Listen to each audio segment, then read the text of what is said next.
जीवन में बिल्कुल भी न करें इन 5 चीजों की इच्छा। श्री कृष्ण ने गीता एक एक श्लोक में बताया है कि अगर व्यक्ति को खुशहाल जीवन जीना है तो किन चीजों की इच्छा का मोह त्याग देना चाहिए।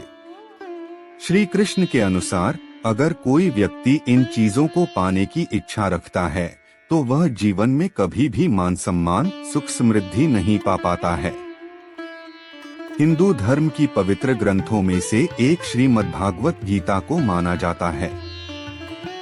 भगवान श्री कृष्ण ने कुरुक्षेत्र में महाभारत के युद्ध के दौरान अर्जुन को गीता का संदेश सुनाया था।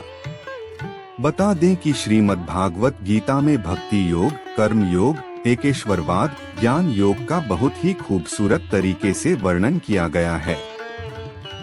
गीता में मानव जीवन से संबंधी कई समस्याओं का हल भी बताया है। व्यक्ति के जीवन में जब कोई समस्या आती है तो उसका हल ढूंढने के बजाय वह भागने लगता है। जिस प्रकार महाभारत के युद्ध के दौरान अर्जुन अपनों को खोने के डर से काफी निराश हो गए थे, इसी तरह कई बार हम भी जीवन में कई समस्याओं को देखकर विचलित हो जाते हैं।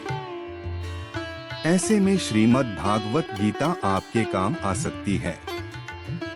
भगवान कृष्ण ने गीता के माध्यम से व्यक्ति को सुखी जीवन जीने के कई तरीके बताए हैं।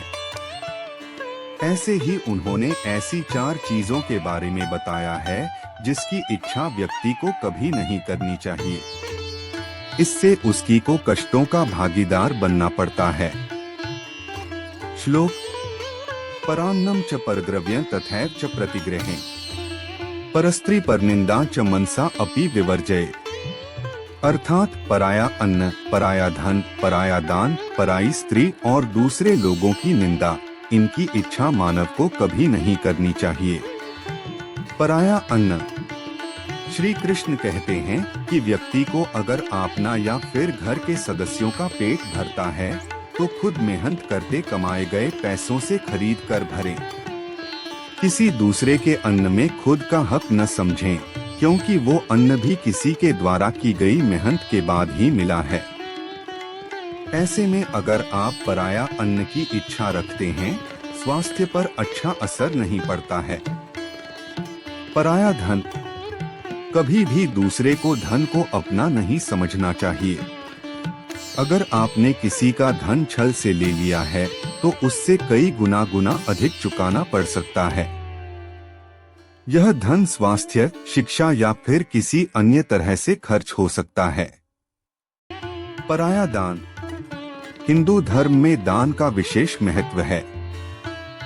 दान करने से पुण्य की प्राप्ति होती है। श्री कृष्ण कहते हैं कि अगर आपके अंदर दान की इच्छा है तो खुद के द्वारा कमाए गए पैसों से ही दें। अगर आप किसी दूसरे व्यक्ति के द्वारा लाई गई चीजों का दान करते हैं तो उसका 1% फल आपको नहीं मिलता है। पराई स्त्री: पराई स्त्री की इच्छा रखना महापाप माना जाता है। जिस तरह आप लहसुन या प्याज खाकर उसकी गंध को नहीं छिपा सकते हैं, इसी तरह किसी पराई स्त्री की इच्छा करने से उसे आप छिपाकर नहीं कर सकते हैं। ऐसे में आप अपनी मन और भावनाओं में नियंत्रण रखें, जिससे खुद के साथ घर वालों का सिर कभी न झुके। दूसरों की निंदा करना: श्री कृष्ण कहते हैं कि व्यक्ति को कभी भी दूसरों की निंदा नहीं करना चाहिए। इससे वह दूसरों की ही नहीं बल्कि खुद का नुकसान करता है। निंदा से किसी भी मनुष्य की बर्बादी शुरू हो जाती है। वह दूसरों के सामने बुरा साबित हो जाता है। इसके साथ ही उसके ऊपर किसी भी तरह का विश्वास, प्रेम नहीं रखते हैं। अगर आपको यह वीडियो अच्छी लगी हो तो इसे फेसबुक पर जरूर शेयर करें और लाइक करें। इसी तरह के हमारे नए वीडियो देखने के लिए चैनल को सब्सक्राइब करें, घंटी दबाएं।